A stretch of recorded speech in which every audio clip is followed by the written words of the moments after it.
Abobo a repris encore. Il fait cette vidéo pour interpeller les dirigeants de la commune d'Abobo. Actuellement, nous sommes à Abobo, ancien marché P48. Franchement, cette route est très gâtée. Et puis ça crée des embouteillages de partout.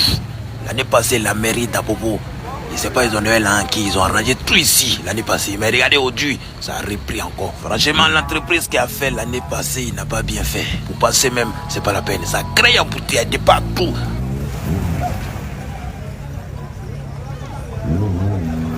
Vraiment, regardez, ça gâte le moteur, même ça gâte les voitures, ça gâte les motos. Franchement, ça salit l'image du pays et ça salit l'image de la commune d'Abobo. Ceux qui ont fait là, franchement, ils ont été méchants. Ils sont venus la nuit, faire ça vite fait.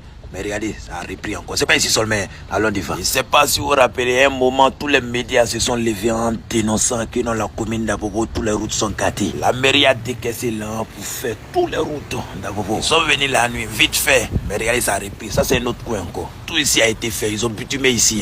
Mais regardez là. Regarde comment c'est devenu. Ils n'ont pas bien fait. Ça crée même. Ça devient plus profond encore. Regardez, actuellement, nous sommes à Abobo. Côté ici, c'est vers Sema. Lycée Ahmed Bakayoko Onbaga. Regardez comment c'est devenu. En Côte d'Ivoire, nous sommes à Bobo. C'est pas gentil, franchement. Voici le lycée Onbaga. C'est le lycée Sema qui porte désormais le nom du fait monsieur le ministre Ahmed Bakayoko. Et regardez devant ici, devant le lycée, c'est mal gâté. Regardez, c'est dans la vidéo. Venez vous-même, vous allez regarder, vous n'allez pas croire. Franchement, c'est méchant. Quand tu es dans le land de travail, il faut bien faire. Tu ne veux pas venir faire de là et puis rentrer. C'est pas gentil. La mairie est obligée de refaire ici. C'est très gâté. Toutes les routes sont gâtées ici. L'ancien marché P48, vous voyez en passant par rail. Tout est gâté. Ça là même pour passer à amortisseur, même ça gâte, même vite fait. Tout est goudron. Regarde comment ça quitte. Mais quand c'est pas bien fait, c'est comme ça. Oh. Tu vois un peu, non? Actuellement, nous sommes devant Sema. Regardez la route qui mène au Diallo. Moi-même, j'ai honte. Franchement, j'ai honte. Viens voir ça. Regardez vous-même. En Côte d'Ivoire, mon pays. Non, Papa Adou doit pas regarder cette vidéo là. Non, c'est pas. Non, attention, on a dépassé ce niveau. Non, mais c'est méchant. On doit faire ça de là, on doit pas voir ça en Abidjan, en Côte d'Ivoire. Non, on doit pas voir ça. Donc prochainement, si vous voulez donner là à quelqu'un pour travailler, regardez son visage. On a bien fait, on quitte là. En Côte d'Ivoire, c'est-à-dire on n'est plus à ce niveau. C'est un autre level, quoi. Tu vois un peu, non? Voilà, c'est une erreur, il ne faut plus savoir se répéter. Les amis, je pense que des images pareilles salissent l'image de chaque pays, honnêtement. Lorsqu'on poste des images comme ça, on doit interpeller réellement les autorités pour qu'ils fassent leur travail. Parce que comme j'ai l'habitude de dire, chaque année, on vote des budgets pour la réalisation de certains projets. Mais sauf que, parfois, il y a ceux qui prennent cet argent-là, au lieu de faire le bon travail, ils font ce qu'on appelle du bricolage et voici le résultat. À la fin, on a des routes qui ne sont pas bonnes. On a des routes qui n'arrivent même pas à résister lors des saisons pluvieuses. Et là, honnêtement, c'est pas bon. Et cette vidéo concerne aussi les étrangers, pas seulement les Ivoiriens. Je ne vais pas citer les noms, mais ça concerne tout le monde. Parce que des choses comme ça, on les perçoit partout. Ce n'est pas seulement en Côte d'Ivoire. Vous allez partir du côté du Mali, du côté du Togo, du côté du Cameroun. On voit des choses pareilles. On voit des routes qu'on a débutées, mais lorsque les pays sont venus, ça a tout saccagé. Et malheureusement, c'est la population qui souffre. Et honnêtement, c'est pas bon. Surtout quand nous savons que on vote des budgets pour cela. On vote des budgets pour cela. Moi, comme j'ai l'habitude de dire, si réellement les gens travaillent et que on a des résultats pareils, ça signifie que ce ne sont pas des gens qui ont vraiment la volonté. Parce que pour quelqu'un qui aime son pays, qui aime sa ville, et qui veut vraiment le bien-être de la population, je pense que lorsqu'il a le budget entre ses mains, il fait le bon travail. Il fait un travail durable. Il fait un travail résistant.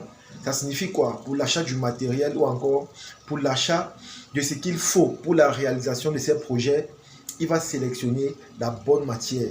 Il va sélectionner ce qu'il faut. Il va sélectionner les manœuvres ou encore les ingénieurs qualifiés qu'il faut pour cela. Mais malheureusement, en Afrique, on a toujours tendance à vouloir réduire les fonds. On a toujours tendance à vouloir détourner. On a toujours tendance à vouloir dilapider. Et c'est comme cela que pour finir, on se retrouve toujours en train de faire des travaux moyens. Des travaux qui n'ont pas de but ou encore pour objectif propre. Et malheureusement, voilà le résultat. Et je pense que ce n'est pas bon, les amis.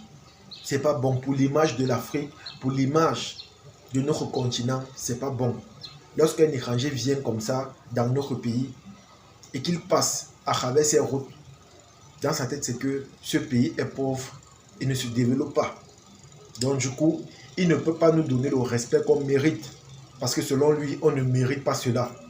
En Europe, par exemple, les choses comme ça, c'est-à-dire les problèmes de route sont des problèmes primaires. Ce sont des problèmes qui ne sont plus d'actualité. Parce qu'on a déjà résolu ça depuis. Actuellement, on s'intéresse à ce qui est important, on s'intéresse à ce qui est vraiment nécessaire. On n'est plus au niveau des routes ou encore de l'électricité ou encore de l'eau potable. Mais malheureusement, ici, là, chez nous, c'est encore d'actualité. Malheureusement, ici, là, chez nous, on parle encore de ça. Et honnêtement, c'est dommage. Honnêtement, c'est dommage. Moi, je pense que chacun doit prendre ses responsabilités. Si tu es le maire d'une commune, tu dois t'arranger à ce que ta commune soit propre, exemplaire et vraiment nickel. En Côte d'Ivoire, par exemple, on a des communes vraiment exceptionnelles. Quand tu passes, tu vois comment c'est vraiment propre. Tu te rends compte que, voilà, le maire de la commune en question travaille. Il fait tout pour que sa commune soit exemplaire. Il fait tout pour que sa commune soit un exemple pour les autres. Même ici au Cameroun, on a des villes comme ça. Quand vous partez par exemple en Gaoundéré, vous partez en Limbé. Les villes sont extrêmement propres. Les villes sont extrêmement propres.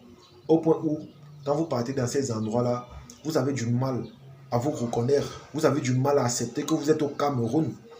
Parce que ça fait la différence. Vous allez voir tous les jours on balaie. Tous les jours c'est propre. Les feuilles sont bien traitées.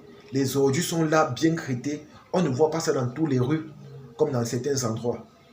Parce que le maire de la ville prend son travail au sérieux. Il sait que non, son honneur est en jeu. Parce qu'il faut le dire, lorsque une commune est sale ou encore une ville, c'est le maire qui est le responsable. On dira que le maire là ne fait pas son travail. On dira qu'il fait un travail qui n'est pas vraiment à l'ampleur de ses responsabilités. Je pense que ces choses comme ça, on doit plus les voir parce que c'est la population qui paye le prix. Imaginez un peu pour quelqu'un qui doit se rendre à l'école ou encore à son boulot, traverser une route pareille. Vous voyez que ça a beaucoup de risques. Il risque de se retrouver dans cette mare d'eau ou encore arriver étant sale ou encore arriver même en retard dû aux embouteillages que cette route va causer. Vous voyez que des choses comme ça là, au lieu de lutter plutôt pour le bien-être de la population, ça contribue malheureusement pour le mal-être de la population. Et je pense que ce n'est pas bon. Ce n'est pas bon. Comme j'ai dit, des budgets sont votés tout le temps pour des choses pareilles. Et c'est dans le but d'améliorer les conditions de vie des habitants.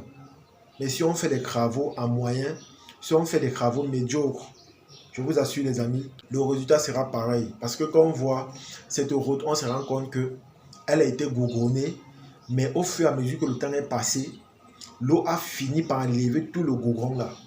Et moi je pense que c'est dû à un travail médiocre. Ça signifie que le travail n'a pas été fait comme il faut. Parce qu'en Côte d'Ivoire, il y a des routes où, depuis des années, ça existe. Moi, on n'a jamais vu des choses pareilles. Depuis le jour qu'on a construit ces routes, jusqu'à présent, c'est toujours là. Qu'il pleut, qu'il neige, qu'il ait du soleil ou pas, les routes-là ne changent pas.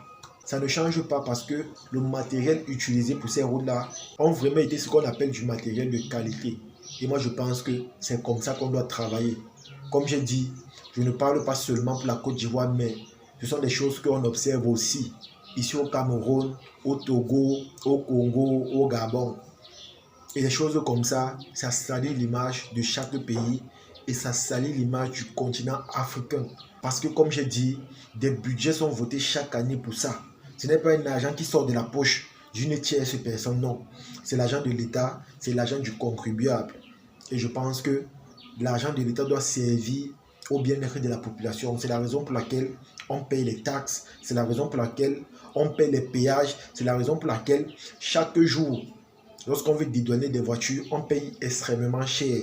Donc, je pense que cet argent doit servir pour le bien-être de la population et ça doit également résoudre certains problèmes primaux auxquels on ne devait même plus parler actuellement. Parce que voir des choses pareilles, honnêtement, c'est choquant.